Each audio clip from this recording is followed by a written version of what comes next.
Hello everyone, let's have more news about the Lakers. But first, don't forget to subscribe to the channel and leave a like. Lakers veteran immediately on the chopping block to begin 2025 offseason. Looking at the Los Angeles Lakers 2025-26 payroll, it becomes incredibly clear what an uphill battle the team is facing to improve this offseason. Unless LeBron James is willing to take a discount, unlike the veteran ever has in his career, the Lakers are going to need to move some existing pieces to give the team its best chance to make needed improvements. The Lakers' playoff series against the Wolves exposed a lack of size and bench depth, making it easy to see exactly which direction the team must go this offseason. This likely means you're going to have to move 2-3 pieces on the team's current roster. Near the top of the list of possibilities is Gabe Vincent. The guard was signed after having an unexpected impact on the Miami Heat. While Vincent has had moments in a Lakers uniform, if the team is given a chance to move on, they undoubtedly will pull the trigger. Vincent has simply been too inconsistent not to attempt to make a move. Vincent had an extremely frustrating initial tenure with the Lakers before showing flashes at the end of this season. The shooter would have quarters where he simply couldn't miss. However, when this level of performance cannot be found consistently, you can't justify keeping the undersized defender. Already you're asking your defense to help cover Luka and Austin Reeves. While Reeves shows incredible effort, the guard is far from an elite defender. Add in the fact that Vincent is owed $11.5 million next season, and the team's need to move on is clear. If a trade presents itself that either opens the salary space or brings in additional size, the Lakers will pull the trigger. Los Angeles is set to lose both Alex Len and Jackson Hayes in free agency this offseason. It wouldn't be surprising to see both centers fail to return, considering the lack of production when games mattered most. This offseason is all about finding rebounding, lob threats, and rim protection. Gabe Vincent obviously doesn't fit any of this and is going to be a player the team is actively looking to move throughout the offseason. Now let's go to another video. Don't forget to leave a like. Currently have no power, which on a related note means most likely tonight's Monday Night Live show is going to have to be canceled unless something shifts significantly with the projections in terms of when we're getting our power back. Right now, no power, and so unlikely that I'm going to be able to do that live show. Typically, we go live Mondays and Wednesdays at 9 p.m. Pacific time. Unfortunately, most likely looking like the live show is going to have to be canceled, but I will put a definitive note on the community tab in a little while once I have a better idea of kind of what the power projections are looking like. But anyway, the show must go on. We've got plenty of things still to talk about, and I do want to get into what the playoffs have really meant for the Lakers and how it informs us of the way the Lakers need to build out their roster. Obviously, this is going to be a big summer for the Lakers. This is going to be a summer where they've got to make some really, really important decisions, and I'll tell you what, given the strength of the Western Conference, they've got to hit it out of the park. Rob Pelinka has to bat 1,000, Shohei Ohtani style. He's got to find a way to get the pieces the Lakers need, and there's no room for error. There just isn't any. They don't have enough assets. 2031 first-round pick, Dalton Knecht, maybe Austin Reeves, although we'd be talking about a significant foundational piece coming to the Lakers if it's an Austin Reeves trade, so that seems pretty unlikely. But apart from that, you've got some expiring contracts in Gabe Vincent and Maxi Kleber, and that's about the extent of the assets that the Lakers have to potentially use in a trade, which means they've got to get the most bang for their buck if they're going to play the trade market, and they're also going to have most likely that $5.1 million taxpayer mid-level exception to use out there in free agency, though there's not a lot of talent out there on the free agent market. There are some players, maybe a Clint Capella, somebody like that, Steven Adams I would love to see, but it's not going to be easy to get it done on the free agent market. Rob Pelinka has his work cut out for him. But when he's building out this roster, very clearly, the roster that they had this past season was simply not ready for playoff basketball. And I think that's one thing that we're really starting to see as the playoffs are going on. It's that playoff basketball, maybe now more than ever, is a completely different animal compared to the regular season. We're seeing the way teams are playing stylistically, teams that we thought were pretty bulletproof heading into the postseason, teams like the Cavs, teams like the Celtics, are now out. And that's where we currently stand. And we're finding that in this league where parity is being pushed more than ever, the regular season standings don't matter quite as much. Just get in, and then if you're playing your best basketball and you get the right matchup, you can advance. And that is the new look for the NBA. That's part of what is fundamentally in the new collective bargaining agreement. It's also what we see in the terms of the way rosters are being built. The NBA no longer wants dynasties, one team sitting at the top for years and years and years. Instead, they want more of a life cycle. They want teams to move up, win a championship, move back down, and then around and around we go. They don't want any team sitting at the bottom for any length of time. Sacramento Kings looking at you. They don't want a fan base to endure 17 straight years of not making the playoffs. So that's the new direction of the NBA, and we're starting to see that really play out with the way the playoffs are playing out this year. And so when we look at a player like, say, Naz Reid, we look at a player, when we're talking about Minnesota, we look at Julius Randle, we look at Dante DiVincenzo. These role players are becoming ever more important. Depth is becoming more important in today's NBA because the top-end talent is not all winding up on one team. We're not seeing the super team model play out nearly as much. So what does that mean for the Lakers? Well, it means that they've got to find depth. Should they be in the mix for Giannis Antetokounmpo? Absolutely. It's Giannis Antetokounmpo. You call. If you're Rob Pelinka, you make that call on Giannis and see what Milwaukee wants. Now, does that mean the Lakers have a real shot? No. Let's face it. Houston, San Antonio, unfortunately, West teams probably have a much better shot than the Lakers do at Giannis if and when he does indeed request a trade from the Milwaukee Bucks. But the Lakers model really, aside from landing like a Giannis-level superstar, it should be to add depth to this team. I think that's what the playoffs are definitively showing us. The teams that have survived and the teams that have advanced, while they all have their differences, when we look at the Knicks, we look at the Pacers, we look at the Wolves and the Thunder, they do have their stylistic differences, but the bottom line is they all run at least 8 deep, and the Lakers simply didn't. The Lakers played 5 players. In fact, literally played 5 players the entire second half of Game 4, and we're seeing that simply does not work. And there's a reason beyond fatigue for why that's the case. So it's not just the players not being in condition. As J.J. Redick noted, J.J. wants the Lakers to get in better shape this summer. Now, who's he talking about? I don't know. Anybody want to take a guess who he could potentially be referring to that needs to get in better shape? Certainly. We're talking about Luka Doncic. Austin Reeves needs to get stronger. There's no question there. A number of players on the roster could get in better condition. But that doesn't mean that playing 5 players for an entire half in a freaking playoff game is really the best idea anyway. What we're seeing between these teams that have made it, the 4 teams that are still surviving, it's that they are not only deep, but they have the ability to respond to what their opponent is doing out there on the floor. They do have that bit of flexibility in the way that they can play stylistically. By the way, let me know in the comment section, now that we're down to just 4 teams, who do you want to see win it all? OKC, Minnesota, New York, or Indiana? Give me your thoughts in the comment section. Who do you want to see go all the way? I'll tell you where I'm at. I am at a stress-free playoffs at this point. Why? Because the Clippers are gone, the Celtics are gone, and I mean, my goodness, even the Warriors are gone, the Nuggets are gone. I don't care who wins at this point. All the teams I did not want to see win the championship this year are gone. I'm a happy camper. It's a stress-free playoffs. Of course, would be much happier if the Lakers were still alive, but given the situation right now, I will take all the teams I did not want to see win a championship being out. But everybody, let me know, who do you want to see win it out of the remaining 4? But the one thing that all 4 have in common is that they can play different styles. I think we saw it with OKC when they were playing in their last game against the Denver Nuggets. When was it that game really changed, really turned? And I talked about this with Donnie Freeman over on the Basketball Bulletin, which you guys should definitely check out. But I talked about this, about how with the remaining portion of the second quarter in yesterday's game, Alex Caruso, our old friend, Cason Wallace, they came in and they made a huge difference. This is a Thunder team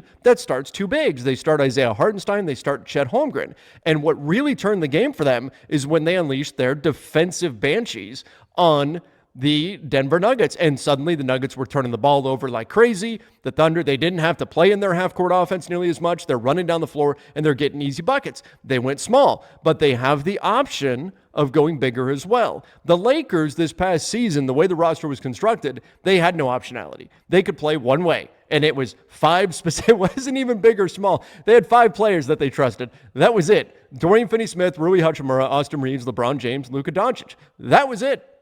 They were going to live or die with that lineup. No flexibility whatsoever. No bigs. Jackson Hayes didn't even play in the final game. Maxi Kleber made his Lakers debut in Game 5. That's how hurting they were for depth at the center position. No optionality whatsoever. They did not have a big lineup that they could put out there on the floor, nor do they really have like an uber aggressive small lineup. They tried a little bit, a few things, but OKC, it's very clear with them, right? They can play big with their two guys, with Hartenstein, with Holmgren. They also have the big Jalen Williams they can put out there as well as a floor spacing big man.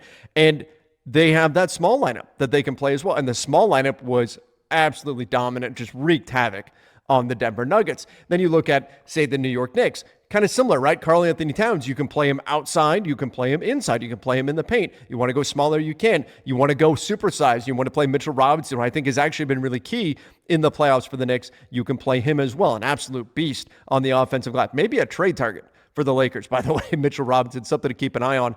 Same thing, though, with Miles Turner. With the Pacers, you've got Pascal Siakam, gives you a lot of versatility. Turner can play outside or inside. They've got guys that can come off the bench and do some things as well. And then again, with the Wolves, if you want to play smaller, you can go with Naz Reid at the 5 and then bring in, it can be Julius Randle, or you could play super small and have guys like Dante DiVincenzo, Jaden McDaniels could play the 4 for you with Ant out there on the floor. You can make these smaller lineups work. Nickeil Alexander-Walker goes super switchy with a lineup like that. The point is they have choices that they can make. And I think that's going to be really key for the Lakers this summer. It's not just about getting the top tier talent, because they do need talent. There's no question, but they can't be 5 deep going into next season, or at least going into the playoffs, which we may see the Lakers wind up actually being a little bit patient this summer if the right moves aren't there and wait until the trade deadline. That's not what I want to see, but historically it's what we've seen from this Lakers team. They've done it a couple of times now when they've needed to make a move during the offseason. They haven't found the right deal. They've waited, and then they found something around the trade deadline. They did it this year with the Luka trade, the Dorian Finney-Smith trade.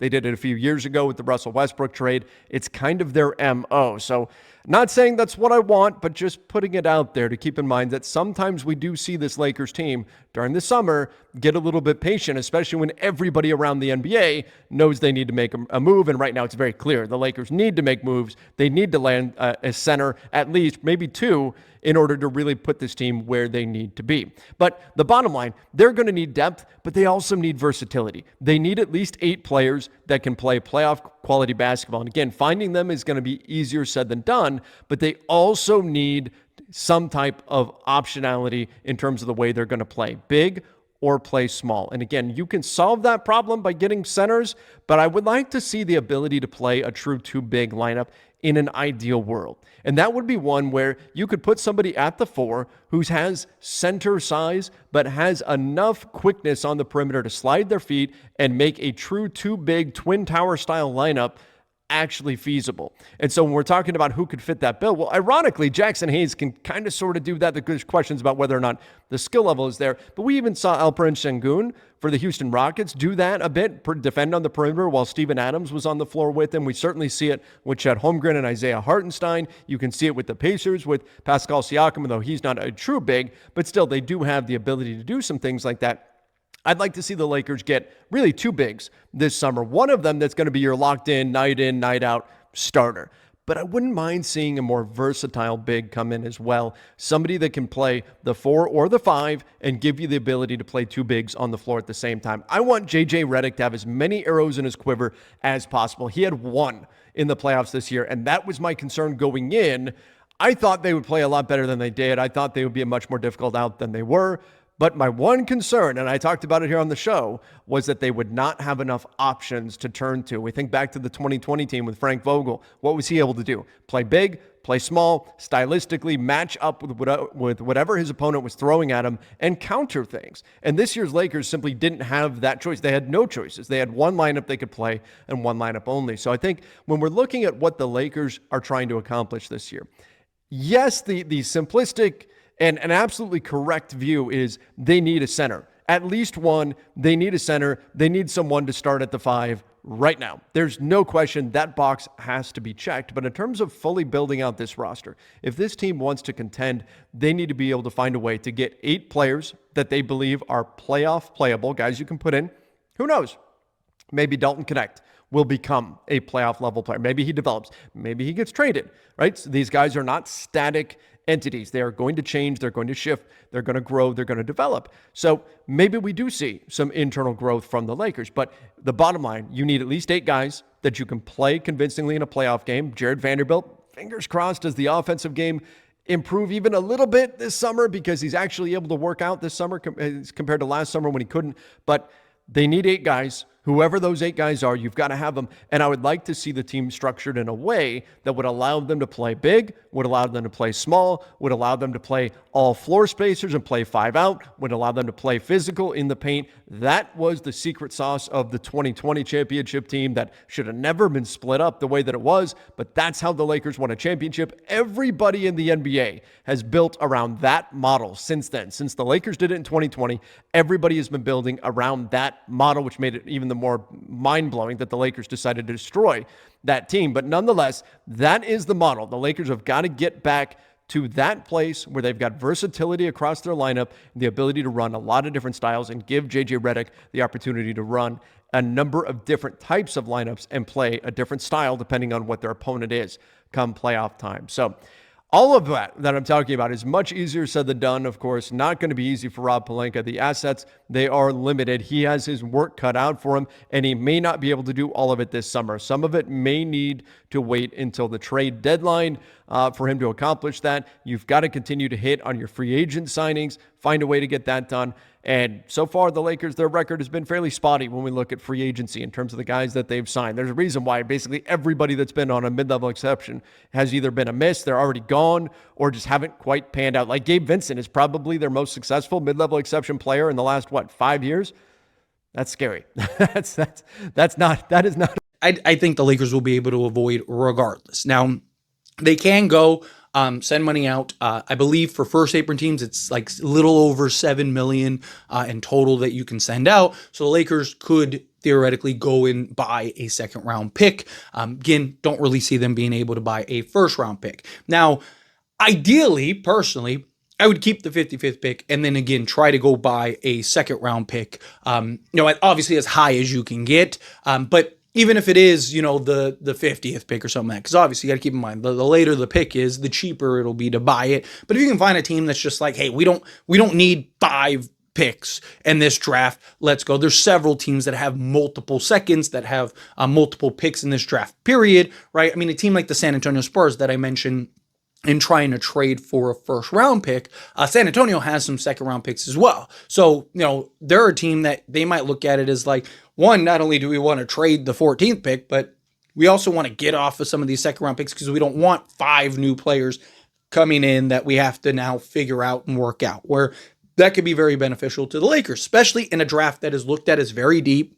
Even in the second round, this draft is looked at as like, hey, there are players that could be these gems. Lakers have also done a very good job of getting role guys, particularly in the second round. I mean, look at the playoffs. Even this late in the playoffs, we're getting into the conference finals, and a lot of these guys were former Lakers, whether they're first or second round picks. Lakers haven't done a great job of getting like superstars in the draft, right? Like they missed out on Tatum and Brown and stuff like that. But you look at role guys from Julius Randle, which is all-star level guy, Brandon Ingram, all-star level guy. But you got like Julius Randle, Josh Hart, right?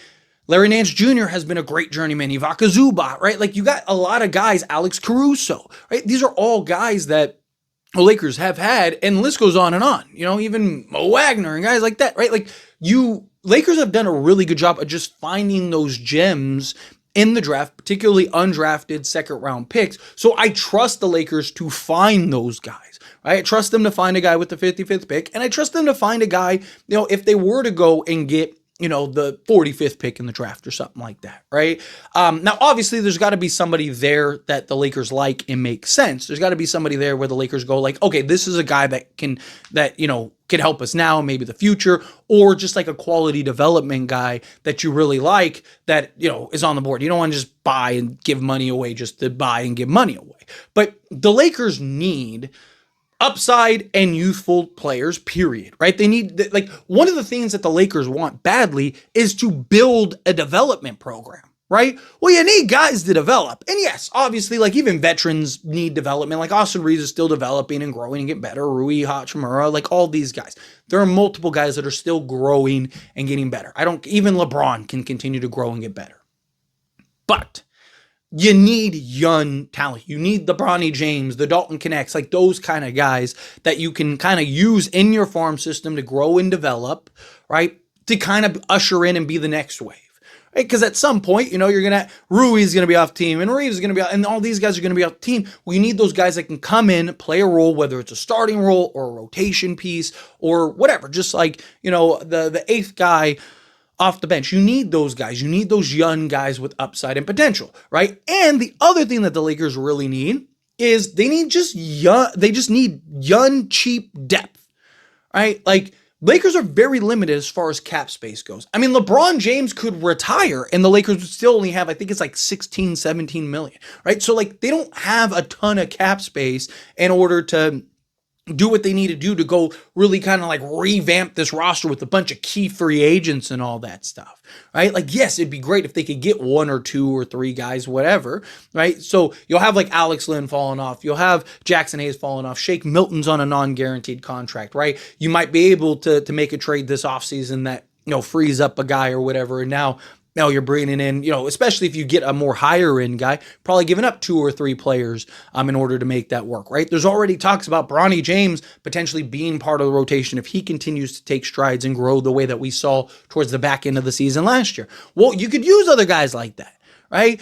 Dalton Connect, can he continue to grow and develop and be, better defensively? Not great, not elite, not just like, can he just be good? Can he just be serviceable? Can he not just, give you a 15, but giving up 30, right? Like, can he be a guy that can hold his own on the defensive side of things while also being the offensive weapon that we see that he can be, right? Bronny James, ideally, could be an excellent point of attack, right? Two-way style 3-and-D guard for us. I've talked about it. Can Bronny James just be, a more athletic Gabe Vincent?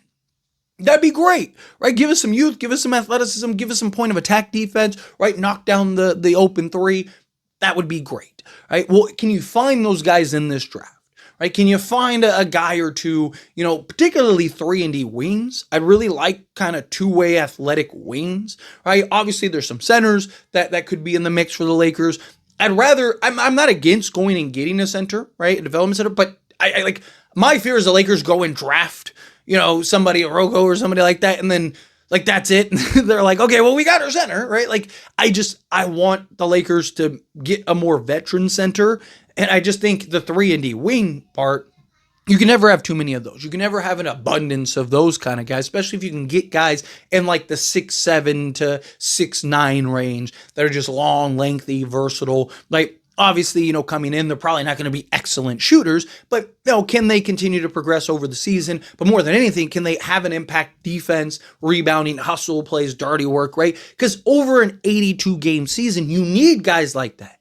Over an 82-game season, you need young athletes that can just, handle the workload, go out there. I'm not saying you have to play them 40 minutes a night, but like, hey, you draft a guy and it's like, hey, this guy, is 6'9" with a 7-foot wingspan that can defend 1 through 5, right? And he can just, at worst case, he's just a defensive piece that has some athleticism, can be a lob threat, right? Maybe knock down the occasional 3, right? If you can get somebody like that in the draft, maybe a little older, that's, 22 range. Lakers really love to kind of get those older college players, like guys that have kind of the maturity and understanding in the game better. They've kind of gotten a little more seasoning over, their college careers, that now they can kind of come in and make an immediate impact, have an immediate role.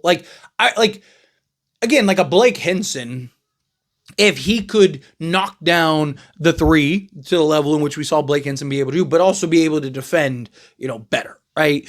Same thing with like a Dalton Connect, right? Like if you can get a guy that can do those things, I don't expect any, particularly a second round pick. I don't expect any second round picks to come in and immediately be like studs, right? Like where it's like, oh, this guy needs to start. Like I'm not expecting anything like that. But if he could be our 8th, 9th, 10th guy off the bench, where it's like he's probably not going to play in the postseason outside of like spot minutes, but he's a guy that definitely could play, 15 minutes a night on average during the course of a regular season, right? He's a guy that can come in, slot in, and play a role on a nightly basis, for the Lakers and just kind of take pressure off other guys. Guys have a night off. It's like, hey, tonight you're getting the start or you're getting 30 minutes, right? Look at a guy like Max Christie, right?